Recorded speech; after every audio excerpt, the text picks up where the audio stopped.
So the biggest thing for routing is one, what is a route, right? Like what is a route?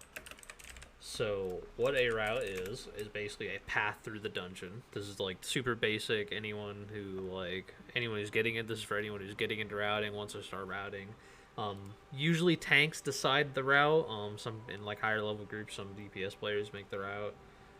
Um, but yeah, this is generally just how you go through a dungeon. So let me show you an example. Like your goal is to get to 100% in the fastest time possible. That's the goal of the route. So like show you an example of 100% trash.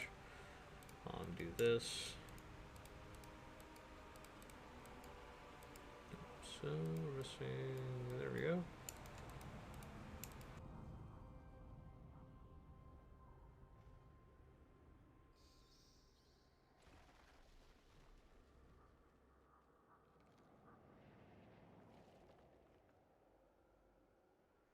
So this is 100% trash. So this is it. Like you're done with trash at this point. So that's your basically goal. Every time you make a route is to get your percent to 100 without it being overly complicated or being too hard or doing really silly polls.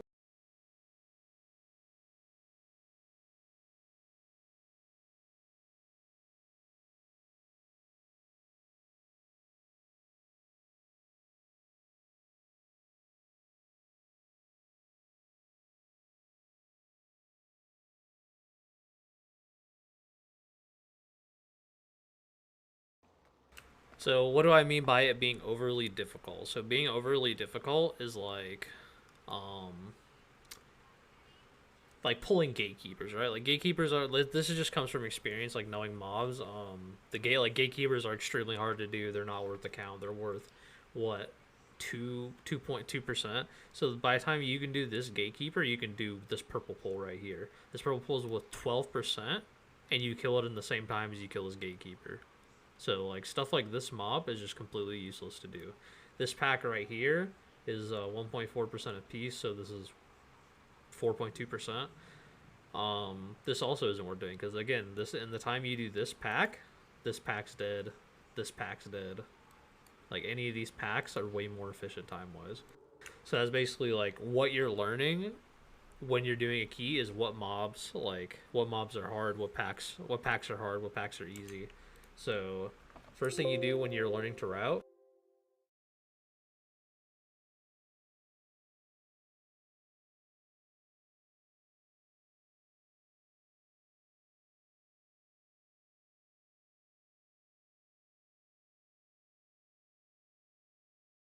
So this is the biggest thing. Whoops.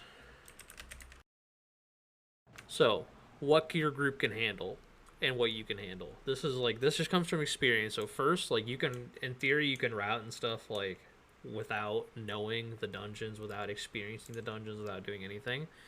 But if you want it to be very good routes, you need to have experience in the dungeon. So like in theory, like just show you an example of like something you could do in theory, but it's not realistic to do in high keys.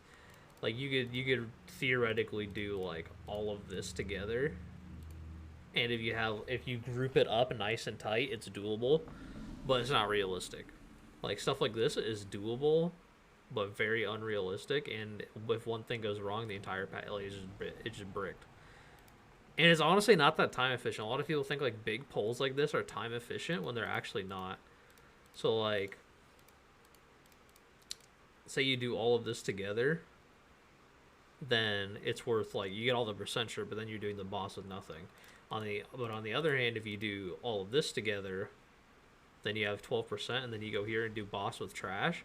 Not only are you getting the percent with the boss, like not only are you getting the percent, but you're getting the boss to like half HP by the time all this trash is dead. So this is way more efficient than doing all of this together than doing the boss by itself. That's basically what I mean is like learning like what you can handle and if it's even efficient.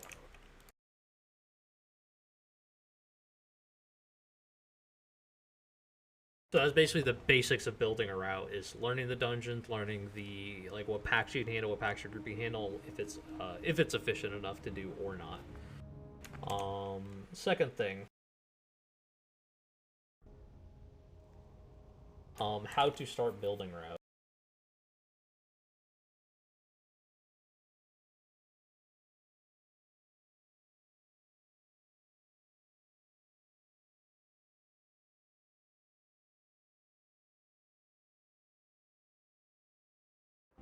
So this is a super popular talking point.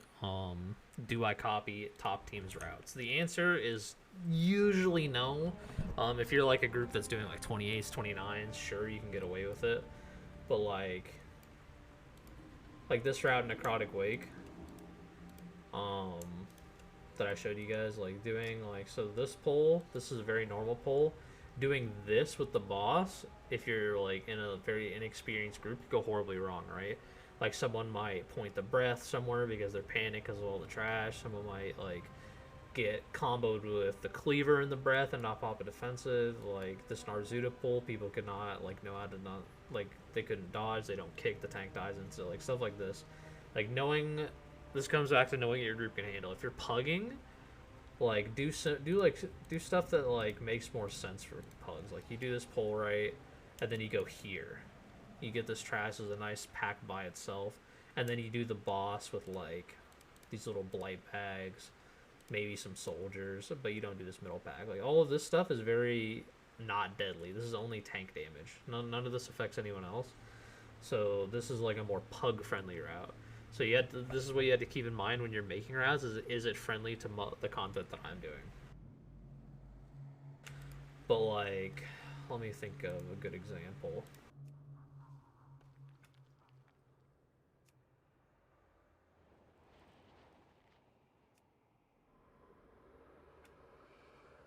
So Sanguine Depths, for example, like you do this triple pull at the start. This is like super popular among like top groups. Do the triple pull, and then sometimes people even do this double together. I've seen people do this double together, but usually they do them separate. Like all of this stuff is like normal. Then they do the boss, then they go back here, and then everything is like normal. So this pull can get a little spicy in pugs. I don't opt into it unless it's like Tyrannical Week. Like Tyrannical Week in pugs, this is fine because like you're not really gonna die. But yeah, it's fine. Basically, I'm just like showing. I'm trying to get to the point.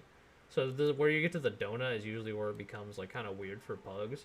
Like when you start doing stuff like in top groups, they just like run. They run down here, do all of these together, and a lot of like this stuff is where it starts to get hairy, like doing like these multi kick packs and stuff like this. So like you just want to keep this in mind, like when copying top groups route, is like, is this realistic when people are gonna mess up, not get their kicks, stuff like that.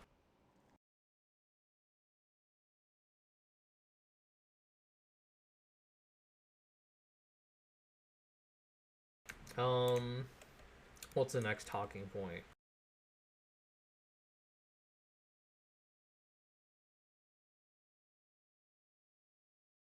So this is the big one. Skips. Like a lot of people are against skips, for skips, stuff like that. Um, it honestly just depends how hard the skip is. So I'll do a really popular skip and miss. So a lot of people invis-pot, right? Like this is like super standard. You invis-pot past this pack right here. You skip this, but this part becomes hairy if you don't have a sap or imprison. A lot of people mess up, like even like para people mess up, so it's like it's kind of not worth doing. This season you can get around it by just getting woe.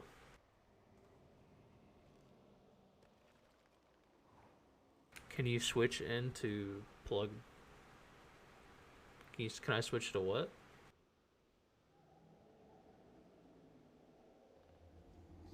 But a lot of you can opt into woe to do skips for you. But if your routing doesn't account for that, skips like this are very dangerous. Most of the time you should opt into skips. But I'd say in lower keys it's not really worth doing, especially in pugs. Like Like skip it. Like a lot of people like get woe and skip this dog pack and run all the way through. But in pugs, like, is it really necessary? Is there really a point?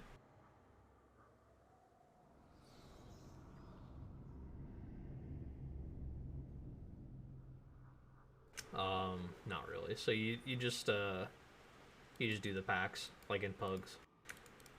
So let me write this down.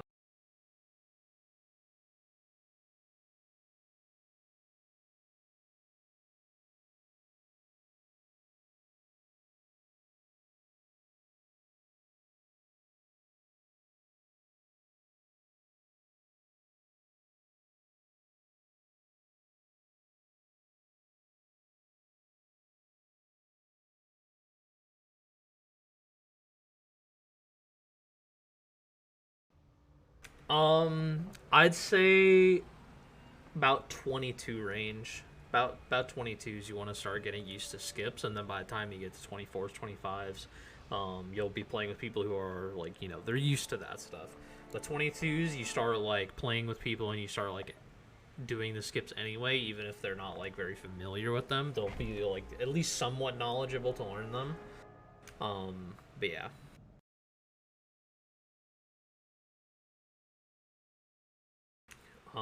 But yeah, that's skips.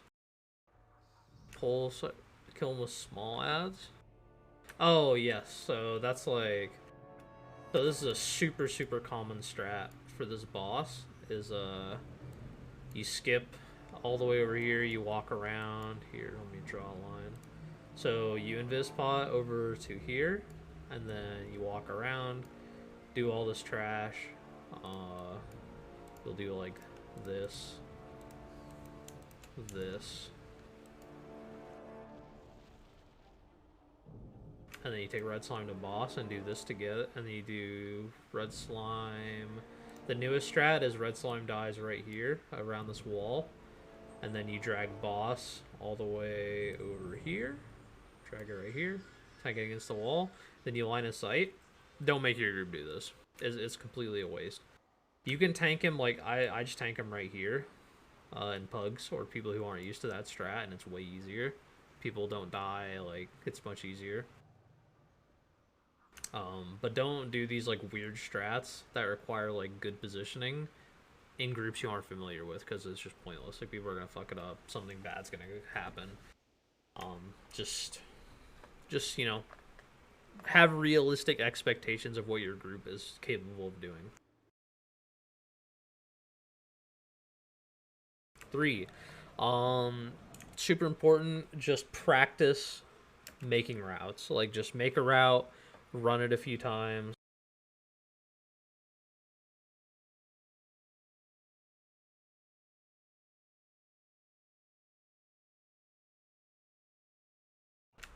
Whenever I make a new route, I'll always try it like 4 or 5 times before I decide if it's bad or not.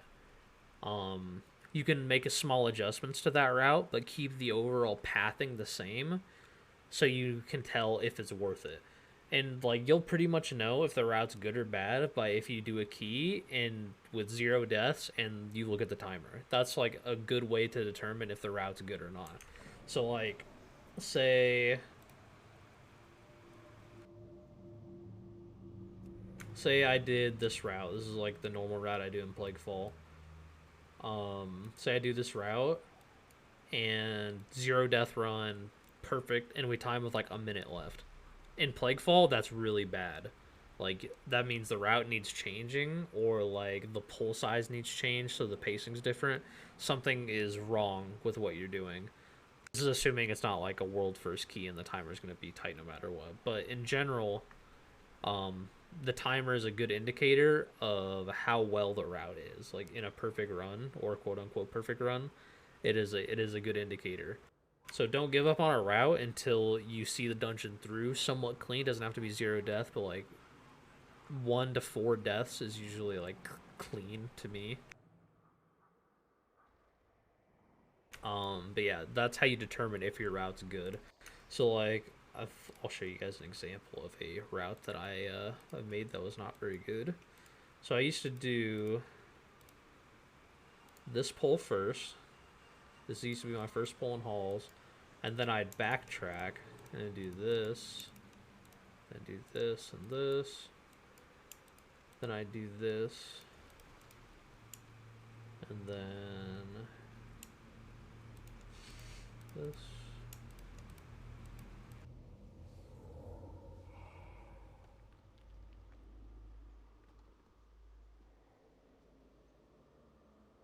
So if we do one more.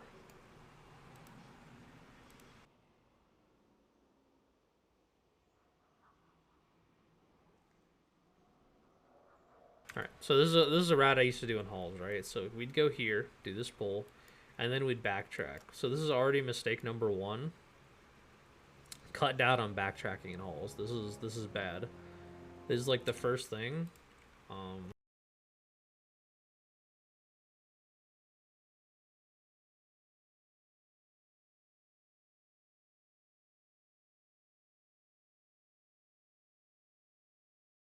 So cut down on unneeded backtracking. Very important. So like a good path in halls would be do this pull and then do. Let me show you the route I do now. So the route I do now is this, and then you go down and do this part next. Obviously the pull order is different, but that's just, I'm just telling you guys what I do. So you go to here and then you do all of this, and then you're running. Then you run all the way back and do this stuff.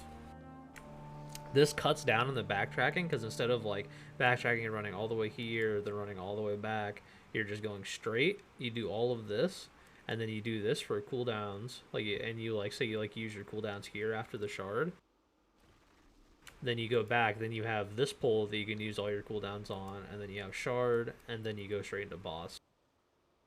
And so the reason doing this shard last is like good in my opinion is as soon as you're done with this shard, you jump down, and this entire time this timer is ticking, right? Like, so the way this dungeon works is you have the anima. When you defeat a shard, it slowly charges up 33%, and then eventually gets to 100. Then you can fight Halkias.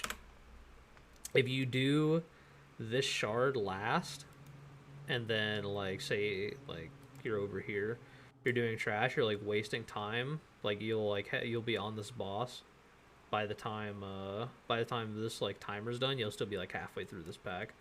But instead you like go down here, you pull both Stoneborns. By the time both Stoneborns are ready, the boss's RP is barely finishing.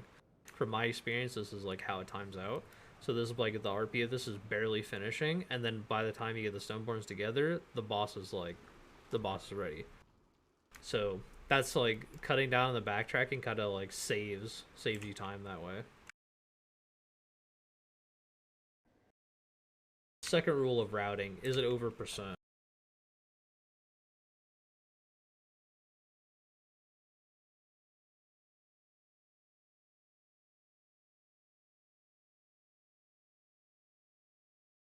So here, 82%.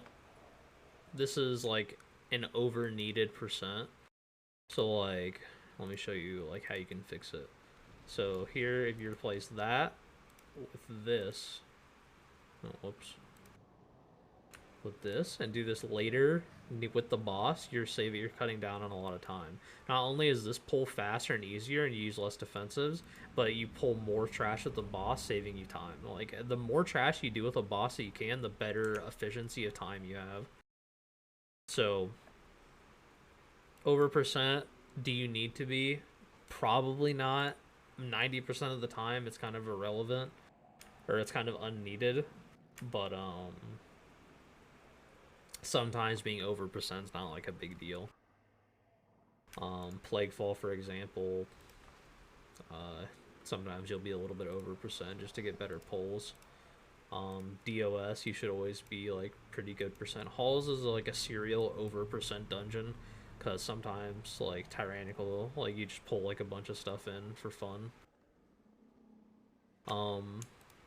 Yeah. Generally don't worry about going over percent as long as it's like 1 to 2%. It's not a big deal as long as it's not making your pulls inefficient. Not really a big deal. Rule number 3 is... What should rule number 3 be?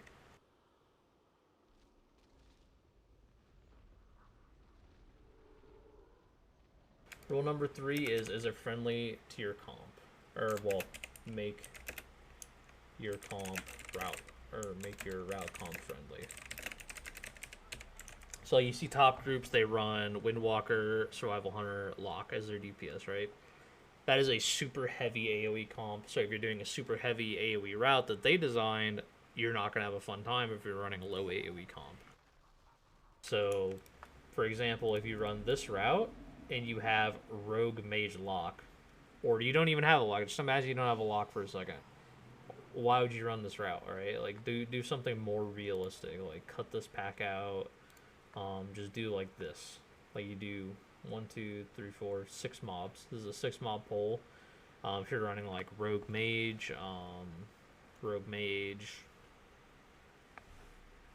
DK or something, you know, like something weird.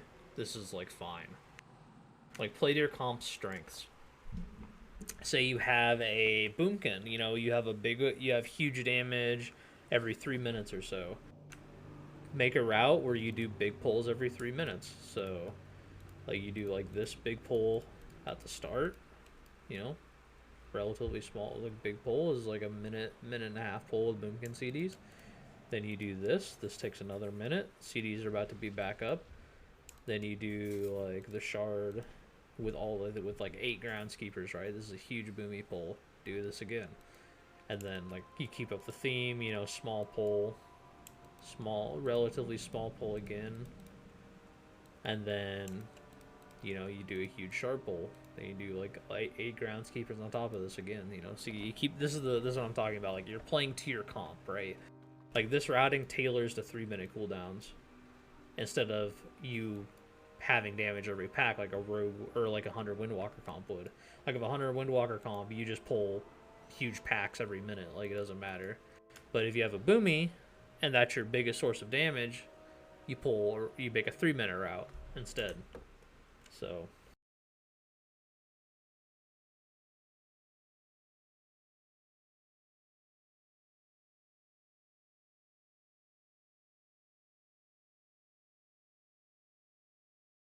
number 4, make sure your tank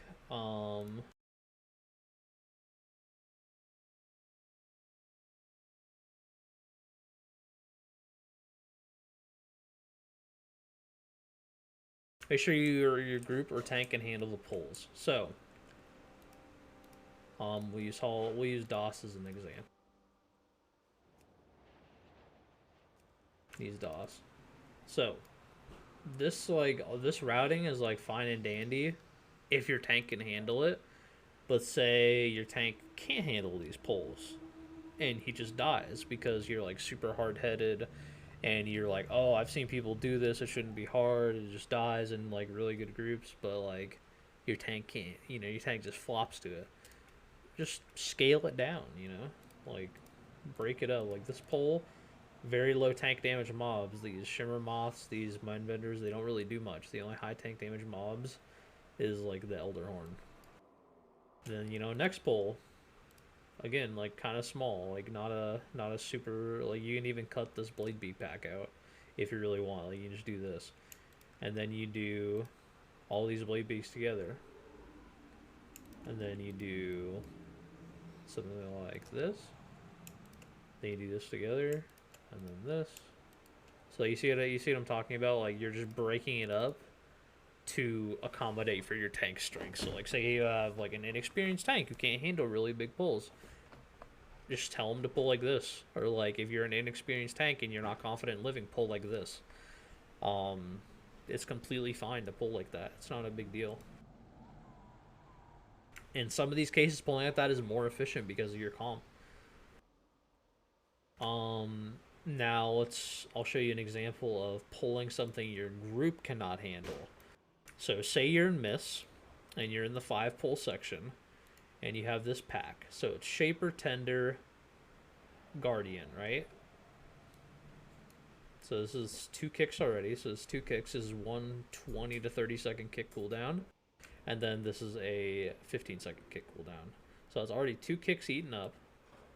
And then say you pull this through the wall, for example. This is another 2 kicks, already. This is another 2 kicks and a stalker and 2 guardians. This adds 3 stops and 2 kicks to this pack, to this pole. This isn't realistic. You have to get 4 kicks and 4 stops. One of these stops is required. You have to get this one. You could purge, but again, like there's so much going on in this pack. Like it's like unless you're in a high level group, this is like unrealistic. So this is just an example. Another example. Say you do this double pull, you go right, and you go to the double stalker pack. What if you pull through the wall and like some dude like his options are this pull and this pull because this guy isn't in range. So you can either do these two. Like what if someone like your tank's like, oh yeah, pull through the wall. He gets a 3rd stalker. No one has the stops to get all these. Like maybe like if you're insane at rotating CDs or it's like tyrannical weak, you could get away with it. But it's like stuff like this is what I mean. Like it's unrealistic for your group to handle it. What's another, like I can show you guys a better example. Let me find it. Let's hit theater. I think streets is a better example.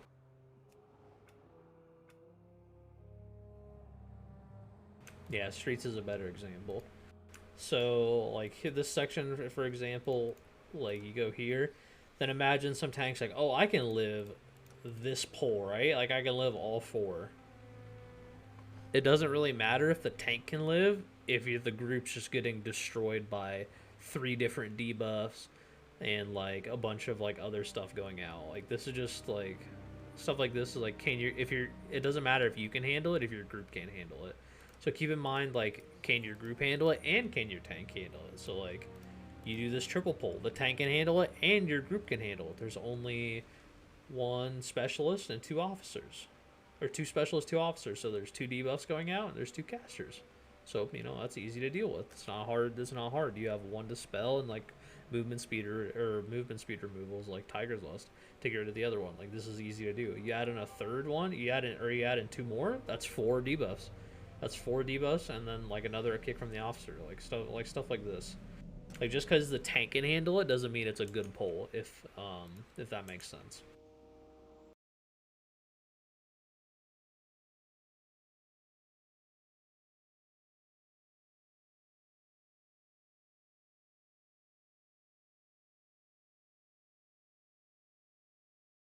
Rule number 5, make sure the routing lines up with cooldowns. In pugs, this is less important because you're probably not at the level where this matters, but say this is someone who's doing high keys or you just want to like have good fundamentals of routing, pay attention to that stuff. So like I'll show you an example. Say you do this pull. So you do this pull first. And then you want to do this pull because like, oh, this guy lines up, you could do this huge pull.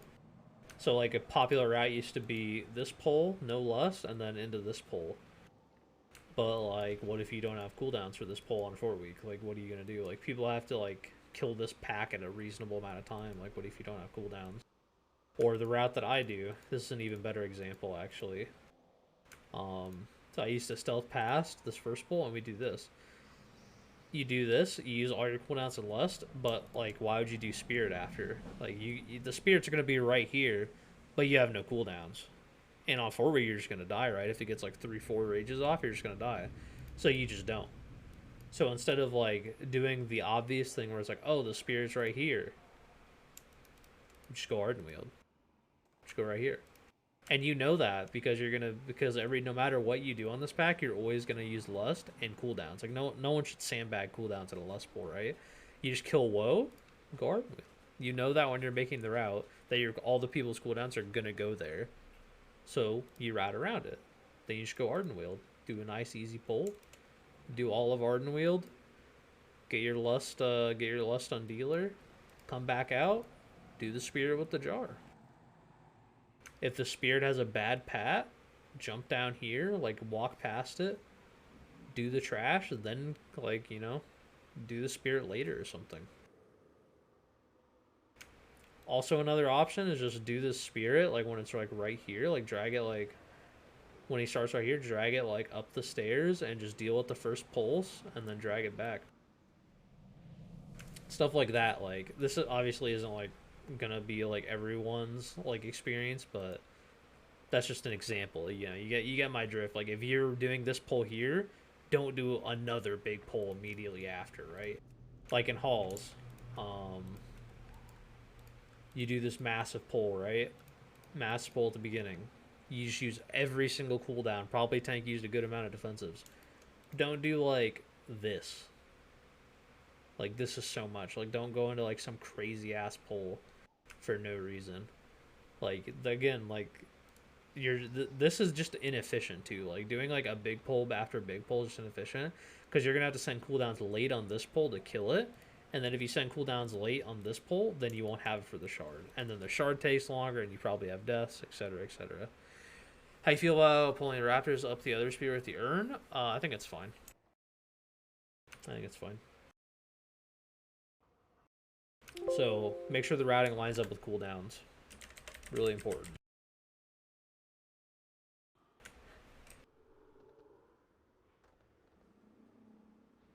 Alright, number 6. What is something really important for routing?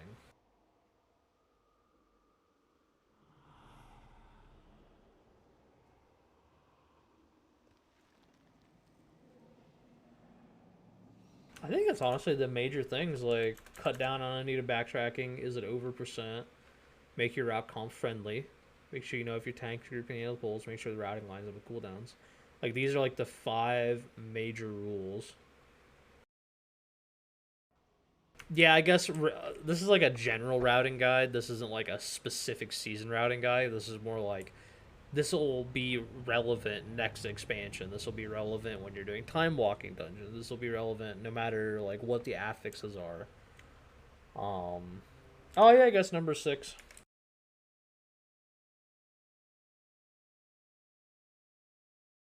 Doesn't make sense with the affixes. So, perfect example. This pulse, I'm fine and dandy in halls, but look at bolstering. You do this, the shard, by the time you kill all this trash, the shard's gonna be like half HP, and he's gonna be Godzilla. Like, just cut it down. You know? Just do like this. Boom. At most he gets 5 stacks of bolstering. Not a big deal. And then you just do like this after all the trash dies. You just do this with the shard after all this is dead. And then, you know, you just do this. Boom.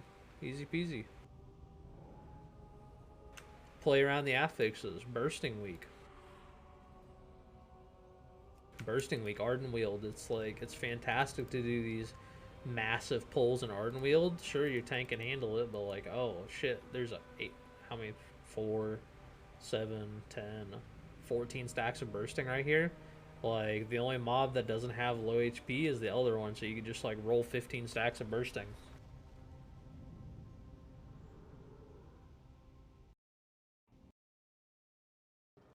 Stuff like that, you keep the affixes in mind.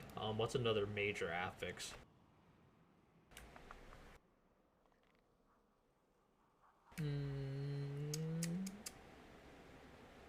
Sanguine, yeah. Sanguine's a huge one. Like, pulling trash on top of bosses during Sanguine Week is sometimes worth it, but like, it's also not worth it sometimes. So like, yeah. You just gotta keep your affixes in mind when you route. Like, don't do the same route no matter what. Tailor to the affixes. Inspiring, yeah, that's a good one. Inspired. Perfect example. You can't just like do these pulls raw. Like, you have to like CC the cultist out. You have to like do like all these like different things. Like in Hakar's area, you used to be able to like do this. Like, you could do this pull realistically and LOS it, but you have to inspire. You can't stop the little dude. It's not realistic anymore. This you can also do, but again, you have to stop these before the inspired gets in, or like CCD inspired, and then the pull's inefficient. It's like, yeah, stuff like that. Like tailor the route towards the affixes.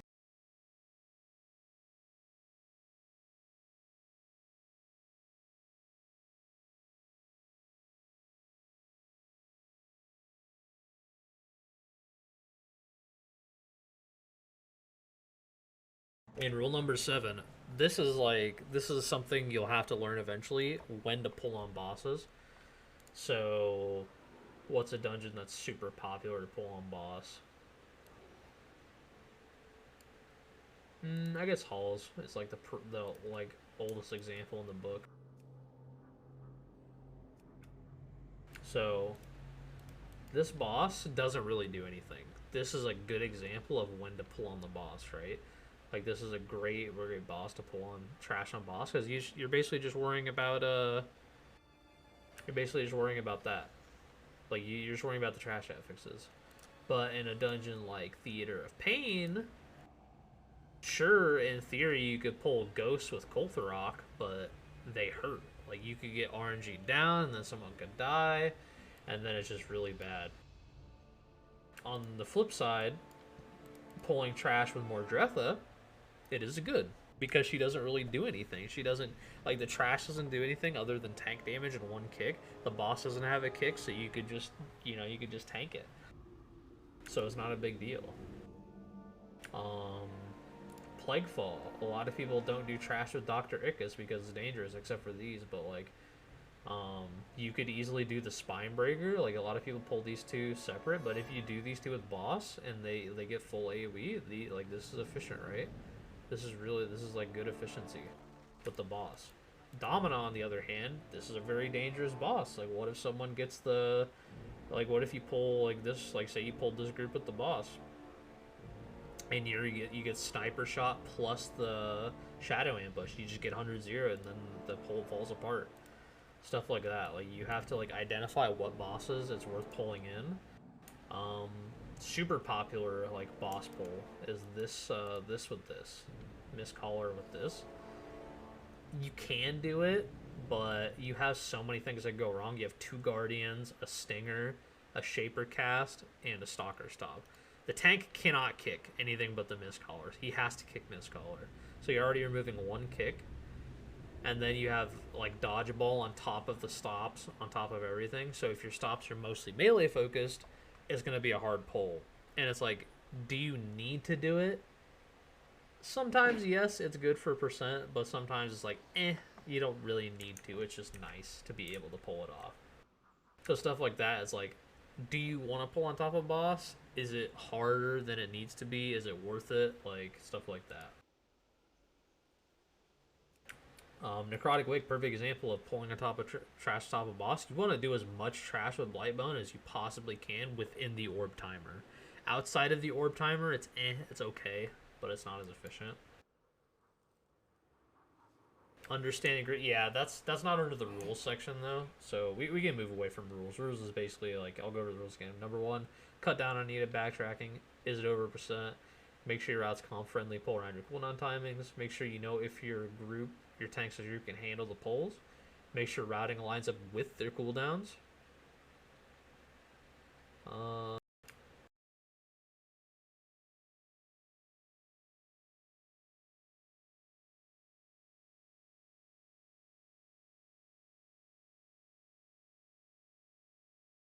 Reread that one. Like Sue's DPS cooldowns, AoE capacity, etc. Make sure you know if your tank group can handle pulls. Make sure the routing lines up with your cooldowns. Doesn't make sense with the affixes that week. Pull on boss when it's efficient / doable for your group.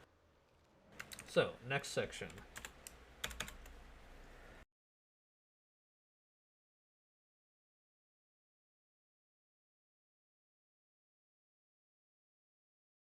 So, understanding your group comp when routing. So, Theater of Pain.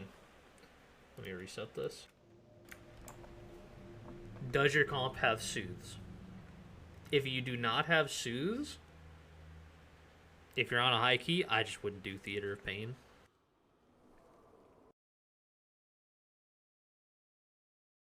No, I changed 5 and 3. So so this is like what your comp is capable of, like number 3 is like what your comp is capable of doing.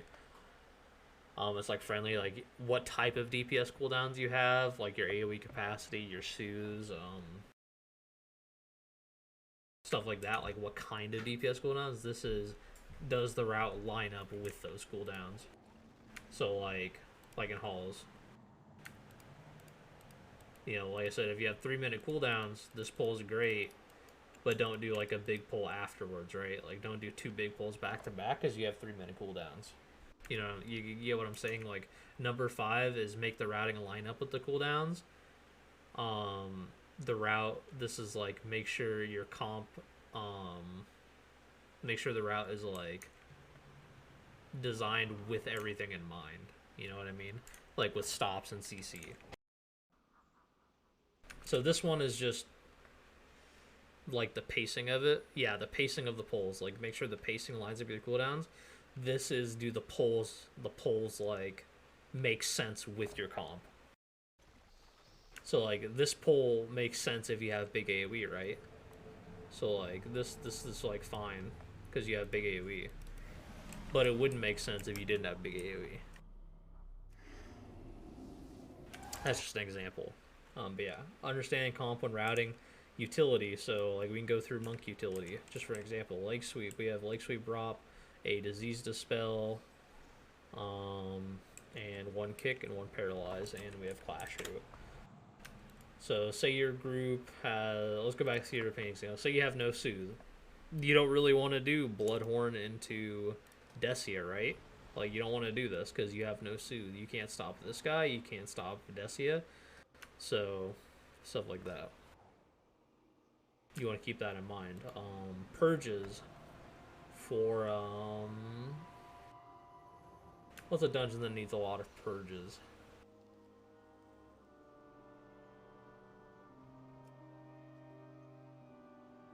Streets. That streets is a really good one. So say you have each of these officers has a shield on them that reflects. So you don't want to do like this, right? You don't want to do 3 officers because then you have 3 auras where you can't purge anything, which is really fucking bad. You don't want to do that. So like if your group has low purges, don't pull a bunch of stuff that needs purged. Plaguefall, yeah, you have little oozes. So like Plaguefall is a good example.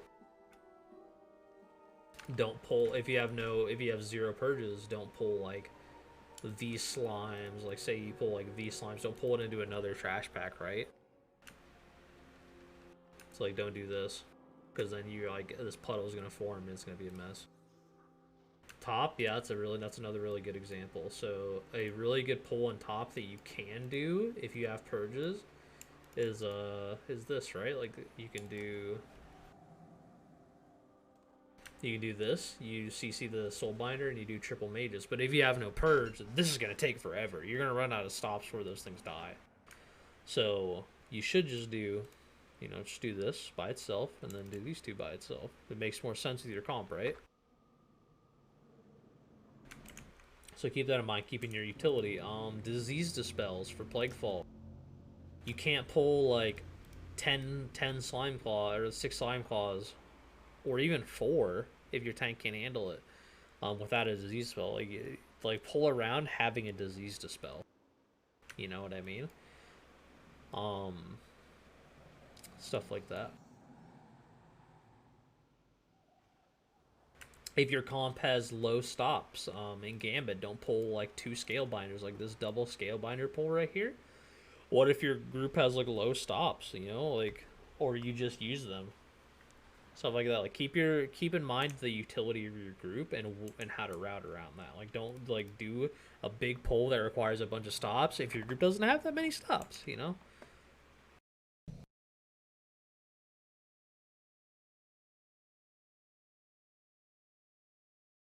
Defensives. This is a huge one. This is something that came up a lot for me in season 1. What defensives does your comp have, and does the route line up with that? So a really popular pull in season 1 I think it was season 1. It might have been season 2. But either season 1 or season 2 was it this? Yeah, I think it was this. Like this yeah, like this poll right here was really popular in season 1 and even season 2. But my group had, it was Rogue, Mage, and Hunter, and this is when Hunter sucked, by the way. Like Hunter was just dog meat. So we had no AoE CC. We had literally DB and leg sweep. That was our only AoE CC in the entire group. And we have no, the only good defensive we have against this comp is cloak. So this comp would just kill us, even though it was like a really good pull and a lot of top groups did it. But a lot of the top groups ran Boomy DH. They have 2 AoE silences. Like this comp, this makes way more sense with their comp. But we had to change the route to do this because we can't do this pack. Like everyone used this to get 10 stacks of jar. We did this because that's what our group can handle. So that's a prime example of like doing something that tailors to your group's defensives.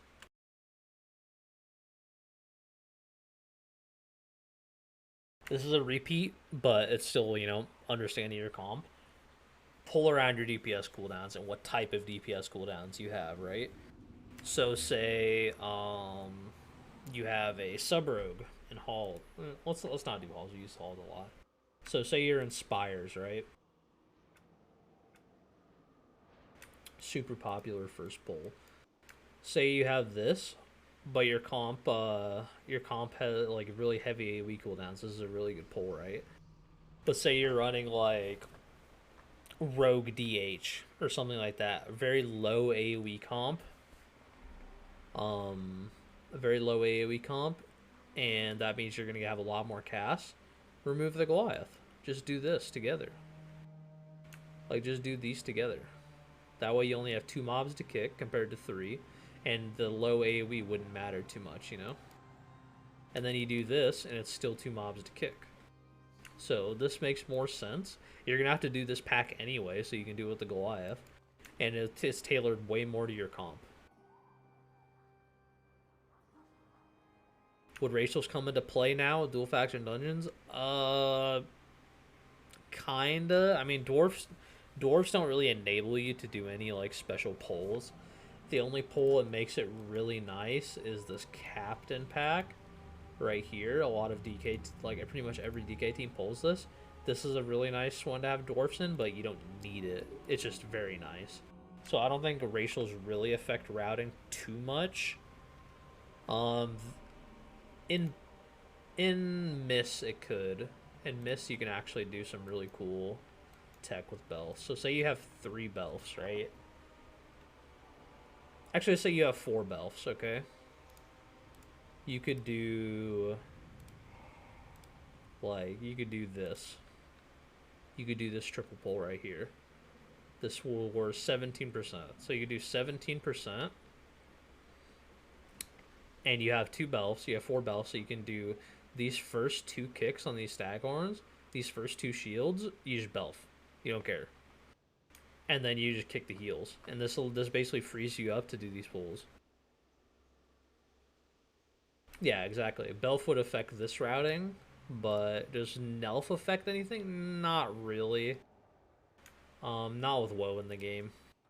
When Woe isn't in the game, then yes. But right now, with the dungeons and how the dungeons are designed in Shadowlands, not really. Doesn't really affect anything.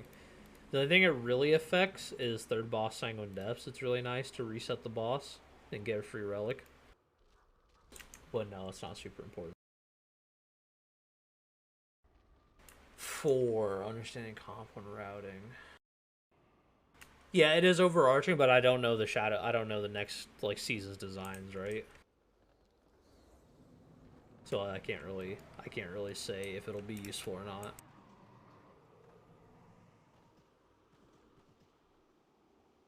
But like Legion dungeons, you don't really need it. You used invis pots, and you just use invis pots and shroud. BFA dungeon Shadow Meld was like decent, but with like how like you can use Invispots and Shroud, and like every good class has defense or like invisibility now. So, but we'll go over racial. We'll go over racials. Um, so Shadow Meld can be used for like a lot of skips. So like, let me show you an example of a skip you can do with Shadow Meld. I think it's Miss. No, it's not Miss. So say you want to skip a spirit, or skip these warlords or something. You have like say you have no hunter, no mage, no rogue, but you have someone with Shadow Meld. You pull these warlords off to the side, right? Pull them off to the side. Person Shadow Melds. You guys run past. Boom, easy peasy. That's an easy skip. And if they're really fancy, they can pull them off to the side, and then route around here, and then Shadow Meld over here. Or like Shadow Meld in this doorway. Boom, they just skipped it too. So stuff like that. You use Shadow Melds for. Dwarf. You could do a lot with Dwarf. This captain pack you can get away with on Tyrannical doing like this, like pulling this together. Since you have dwarfs, you can dwarf off the Arbalest bleed and the Axe Toss bleed from this chick. So you could do that together, and if you weren't a dwarf, there's no way you'd be able to do that because you just die. So racials are a big thing. Consumables, that is a really good one, especially this season. So I think it's called Potion of Unhindering Passage or something. But it makes you immune to stuns, and this is very good in halls. So halls, it's very since like decurse isn't meta. So like say like decurse isn't meta, you very rarely find decurses in your group. You get to echelon, you don't have a decurse. How are you gonna get immune to stuns besides like comps like your just like personal DPS like defenses? You use a potion of unhindering pass or passage, whatever it's called, and it makes you immune to the stun. Boom. You just counter the boss's ability with a potion. So like having the right consumables for stuff like that is very important, invis pots, etc. So yeah, like having like really cool utility pots like that is really nice. Invisibility pots, like if you're doing like 2 skips back to back and you only have invis pots, is not realistic. So say in, let me find a Theater of Pain. If your group can't CC this pack, but you still want to skip it because you want to do Bloodhorn of the boss, so say you have no CC to skip this, you do this with the boss using this bot. This is like a 2.5 minute boss, and then you want to go Koltharok, and you want to skip these. Say there's no woe, like we're just assuming there's no woe here. Say this is like last season, and you want to skip again. Your Invispot's not up. You can't do it. It's not doable because you don't have the Invispot timing. So instead, you go Zav. So Zav, so it's 2.5 minutes for first boss, right? And then you go Zav. This is like a minute and a half, and if you do this on top of it, it's like 2.5 minutes.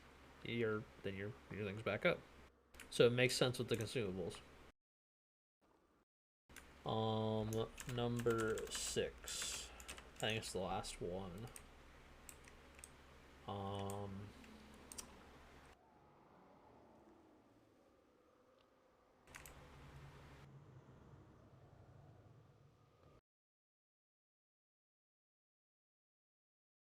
Damage profile. Pretty much the most important one. Oh, and healing.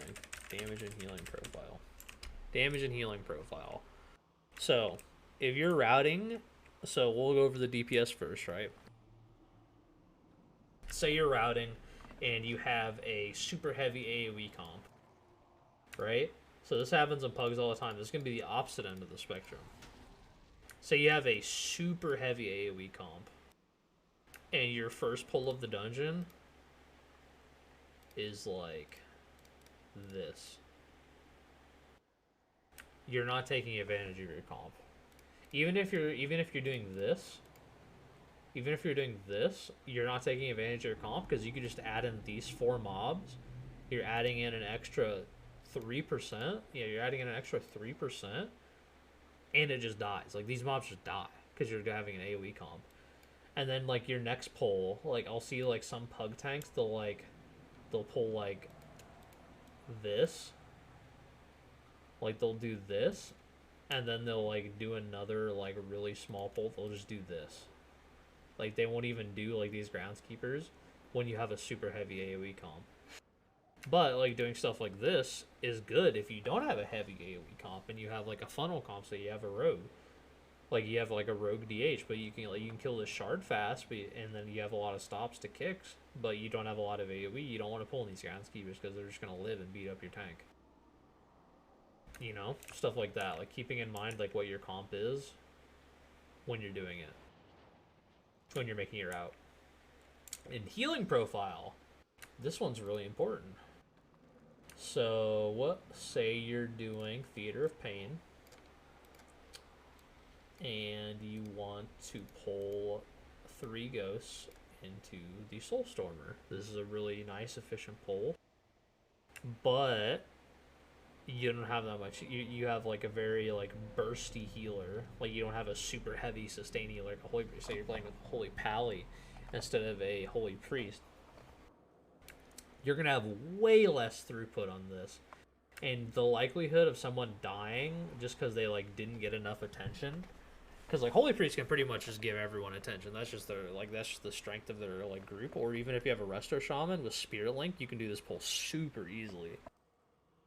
But if you have a Holy Pally or even, like, a Mistweaver who's over time healing, or not, well, we'll just say Holy Power, you Disc Priest, right? They're probably not going to be able to heal through this, realistically.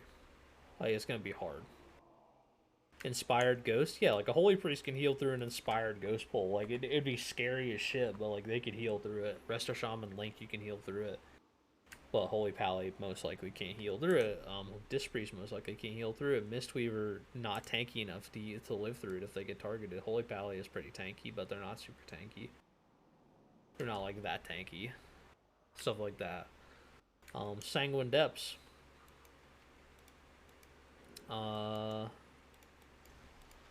If you do, let's say 3 research scribes, right? Let's show, like, a real pull. Like, so, like, this. I've seen people do this pull. Holy Priest can heal through this. They have a shit ton of sustained healing. They're dealing with the constant throw books, you know, constantly doing damage. They can heal through that. Resto Shaman also has the consistent throughput to heal through that. They have GS. They have Spear Link. Holy Pally can't just, like, ping pong people's HP bars. They have, like, big bursts of heals, and that's not good for sustained damage pulls. So keep that in mind. Like, keep your damage profile, your healing profile in mind when you're routing.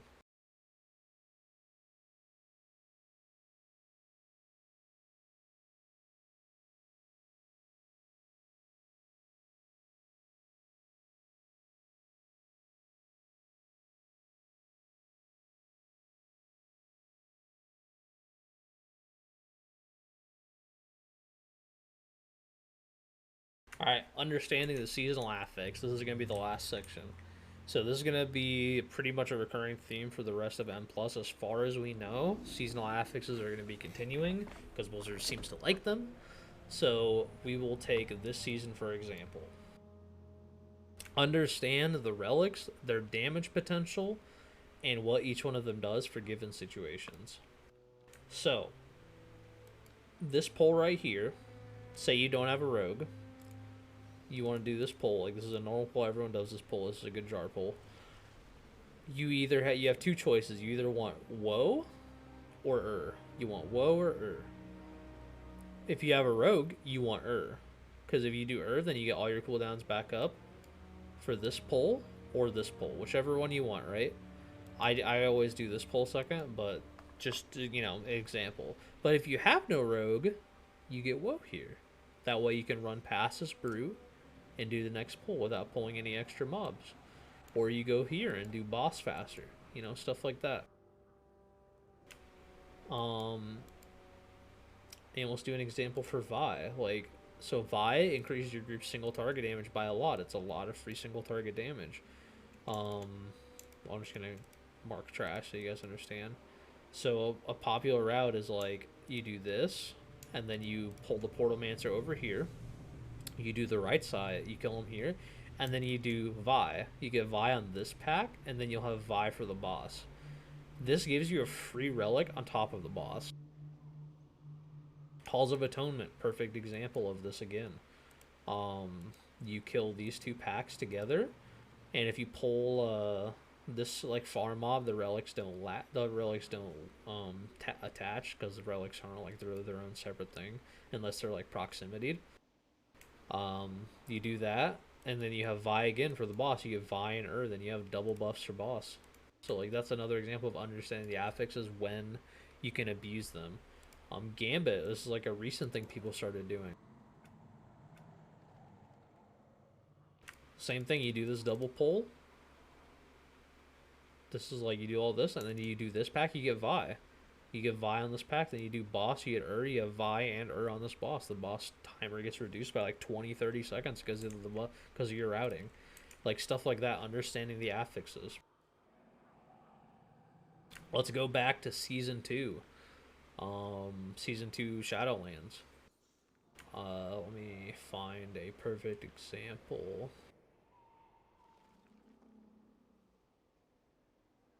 What was a really weird thing in... We'll do Miss. So Miss had really weird tormentors, right? So they had a tormentor right here. They had a tormentor right here, and then they had a defensive tormentor here and here. So, say they make mini boss Apex again, and your DPS powers are here and here. You want to get your DPS powers before you do the hardest, like the time sinks of the dungeon. So like, say you do this tormentor first. You can do it with trash if you can handle it. That's a very efficient. But like you did this with trash, then you got your DPS power, and then you'd kill these bow breakers, and then you'd pull this for your second DPS power. Now when you do boss, you have 2 DPS powers, and you have 2 DPS powers for the entire maze, instead of doing this guy, the trash, and then the boss with 1 DPS power. Then you have to do this guy with trash, which makes your routing weird. If you couldn't pull this guy through the wall, it made your routing so weird because you had to do this guy with like a bunch of mobs that made it really difficult. So like keep in mind the seasonal affix when you're routing and understanding it.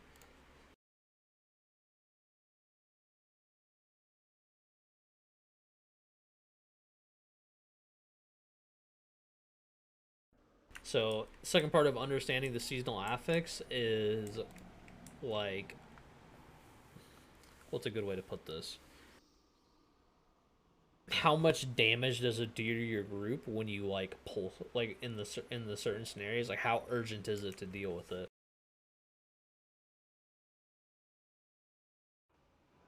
Like for example, let's go DOS first boss or last boss.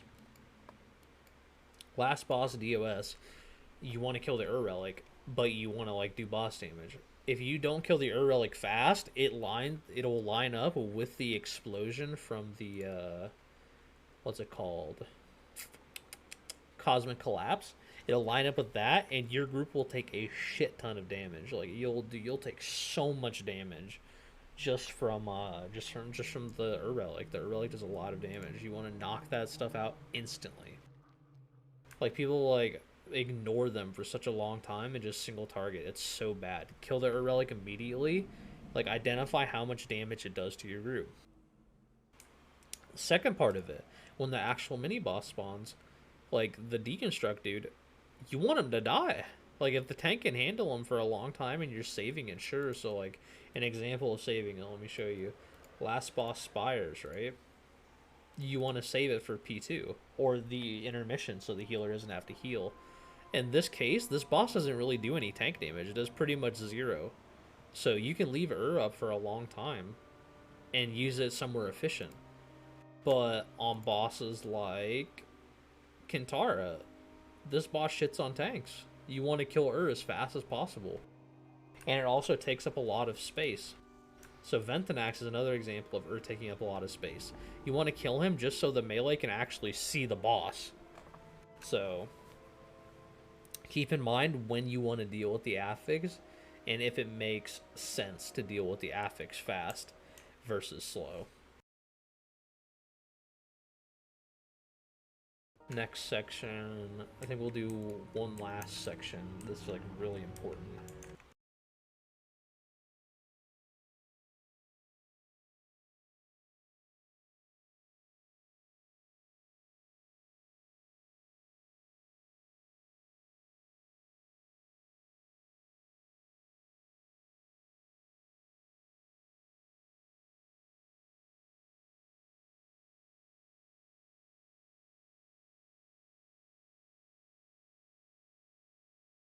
Resolving seasonal affixes efficiently. I mean, I kind of like went over that a little bit. Or on Mana Storms, that's a great example. So is really good, but on Mana Storms, it lines up with the bosses so badly. Like the slam lines up with the lines, and the soaks. So get Vi on this boss. You know, it's great. Third boss, Sanguine Depths, another good example. Is great on this boss, but realistically, it doesn't line up with the heal unless you like sandbag your AoE super hard, and it's not efficient. Just get Woe. It does this. It's 15% DR for a minute. Like it's so good on this boss, and it makes getting orbs so easy. So like stuff like that is like understand the seasonal affix and tailor it to what is makes the most sense for the situation. You know what I mean? Like make sure the seasonal affix what you're doing in the seasonal affix it makes sense. Um makes sense. So like we talked about relics, but like tormentors or prideful, like prideful, make sure when you're routing your 40% breakpoint or 20% breakpoint has a use for pride afterwards. If you have no use for pride afterwards, that 20%, like the way you're routing is making it useless.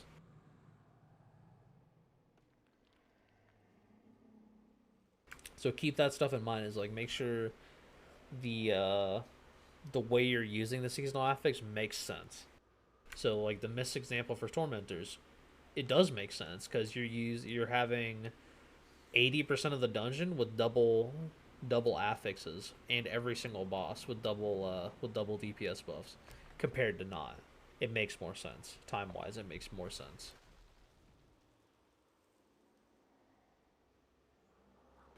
But yeah.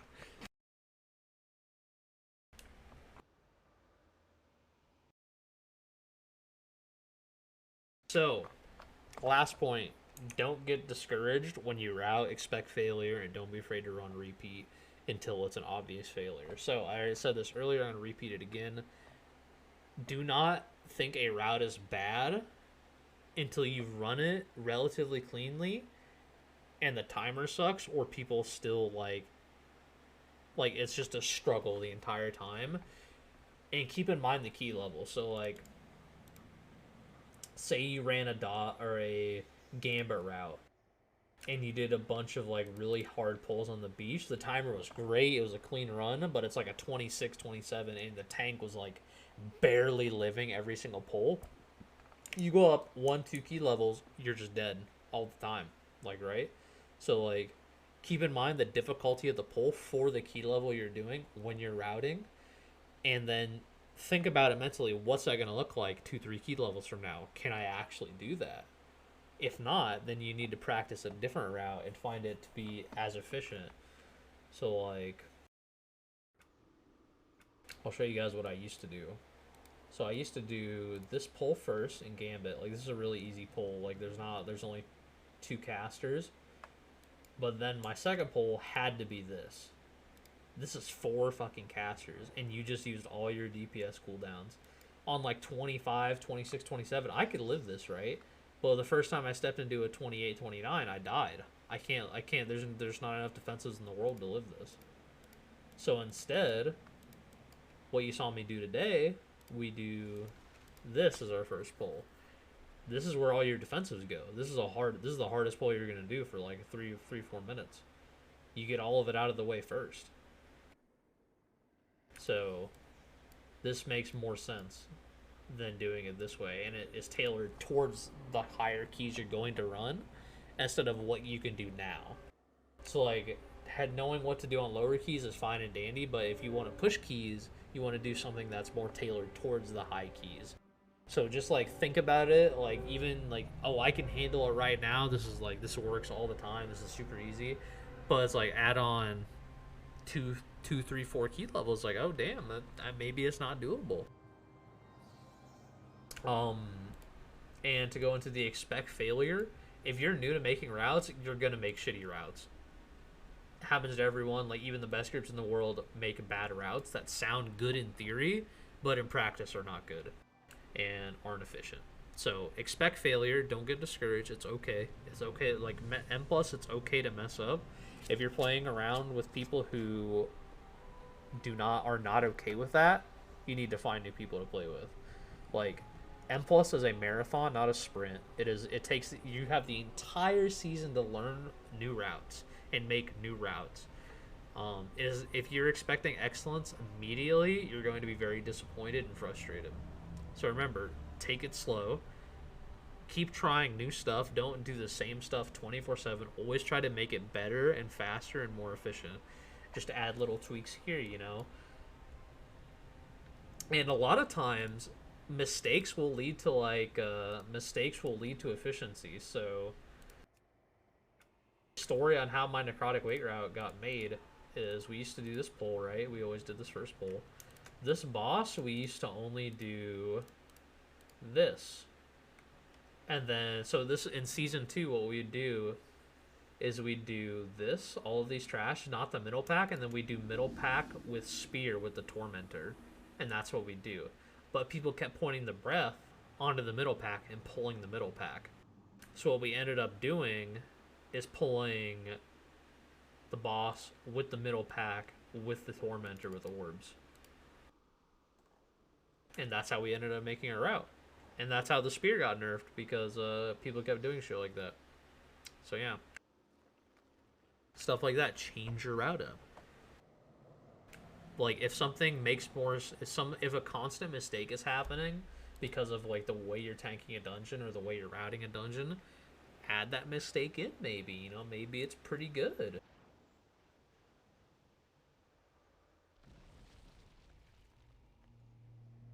I'm trying to think of another example. Pulled Spinebreaker Green Slimes and DPS face pulled Plague Rock Party, said to never do that again. Spinebreaker Green Slimes. Spinebreaker Green Slimes.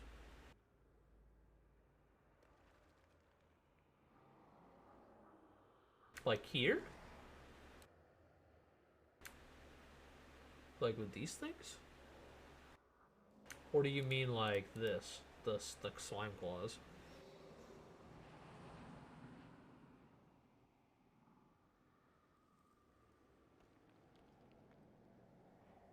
If you mean the slime claws, yeah. So what I do now is I just pull the Plague Rock anyway. Like, say, like stuff like that is like what I mean. Like mistakes like that. Like you change your route to just tank it anyway. Whatever. Like you just do this and then you do this together. Boom. New route. Avoid, and then you have less chance for errors.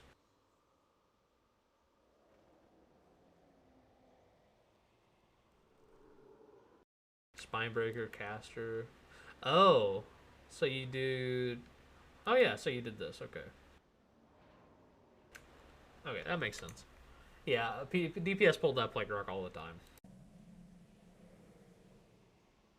But yeah, moral of the story is like use your failures as a learning lesson. Use your failures as a learning lesson. Don't get discouraged.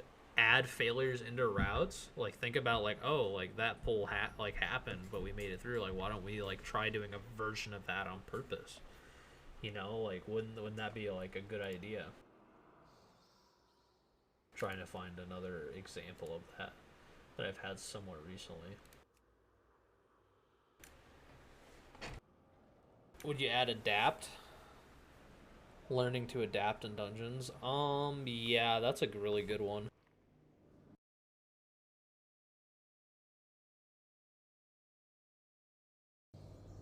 So, say like something gets pulled, right? Um, what's a dungeon that face pulling constantly happens?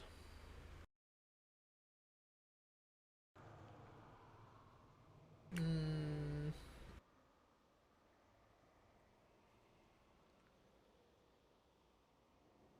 trying to think.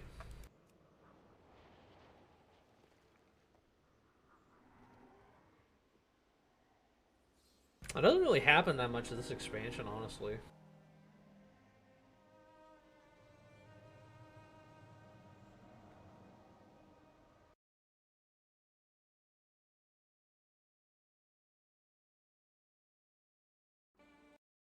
That's a good point, actually. Learning percent values. Um, so like, say you're so say like say you're doing this pull, right? Like, you do this. Someone face pulls the plague rock. You ended up having to play this. Cool. You're 2% more than you wanted to, right? So you pull, you do all this stuff, or you do all this.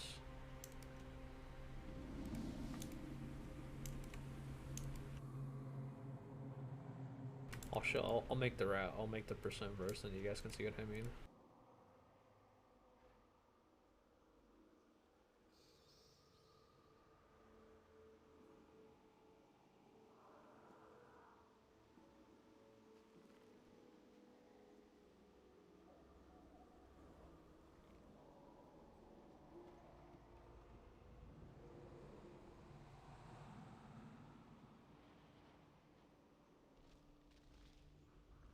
So see, we have this plague rock right here. Or you mispull this plague rock. Actually, it's still not percent. What the fuck?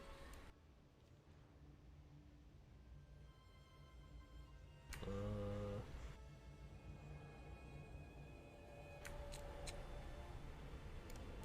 well, this is awkward.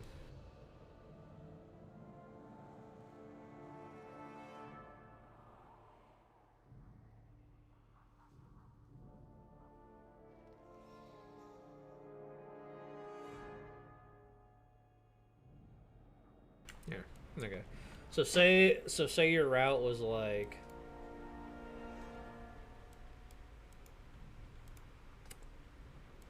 why is lower percent? So say your route was like, um was this, and you're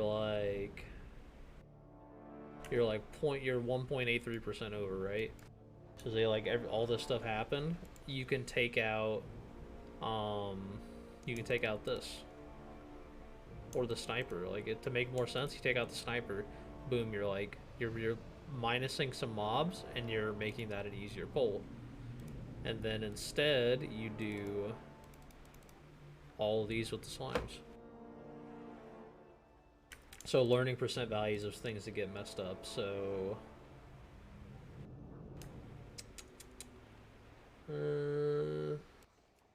Gambit. Gambit's a really good example, actually. This is perfect. So say you do this, and some mob like runs off, and you pull this. That's an extra 5.5%. So normally your route would be like finishing this.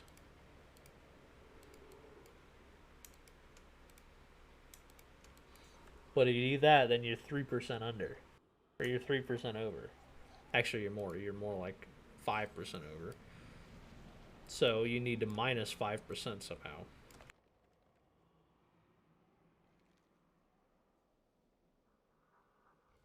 So you do this. You take this pack out.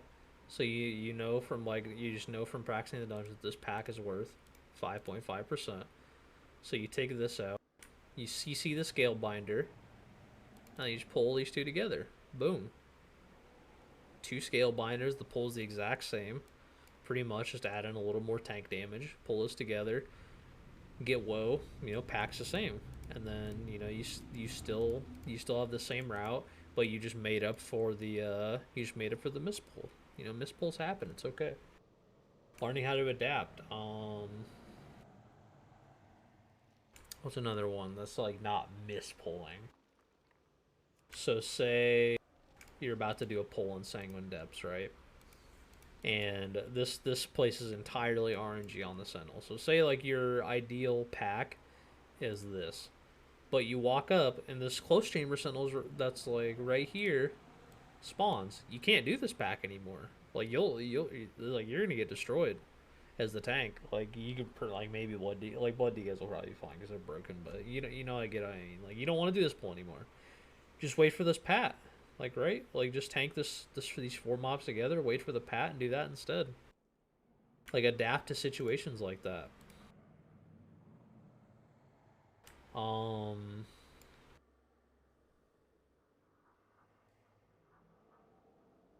yeah, stuff like that. Anything else I need to go over?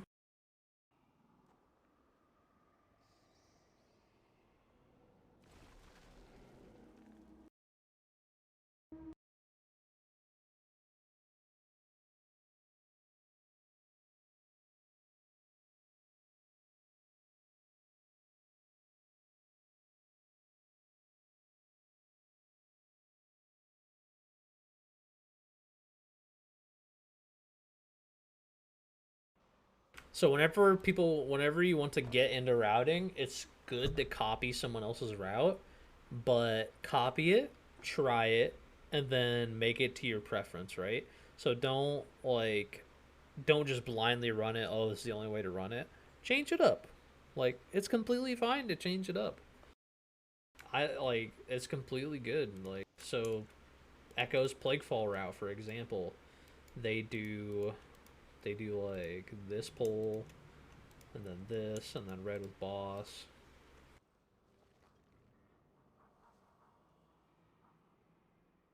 This isn't the exact pull order, but you get what I mean. Then they do slimes with boss, slime with tentacle, tentacle again, boom, boom, boom, boom. Do that with boss.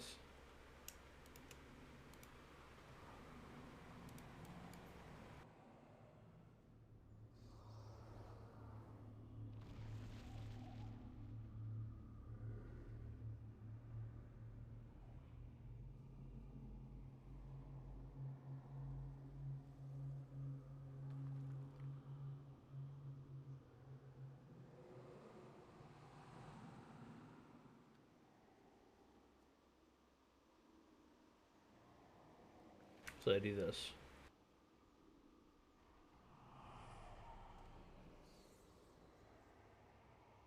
So this is like Echoes like Plaguefall route, right? Like I don't do this. Like so I do most of like they do this, but my preference so like I tried it, I didn't like it. I do like the same beginning polls, right? Like all of this is the same.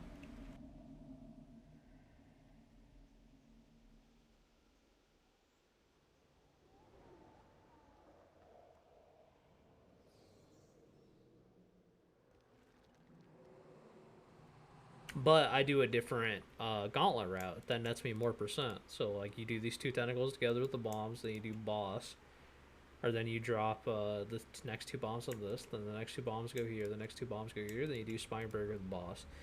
This so like the Echo route, you do this pack by itself, and then boss halfway through this pack. But the way I like to do it, you do none of these packs with boss. You do neither of them with boss, and you just kill them both with bombs, and then you do this with boss. So this like is more efficient in my mind because you do less with boss. You're doing less without boss. You're doing 0 packs without boss basically, without bosses or bombs, and yeah, it's more efficient to stuff that I like to do. So that's an example of like tailoring something to your own like flavor, your own likes, stuff like that. But yeah, that's pretty much it. I think that goes over everything. I'm gonna post this on YouTube later.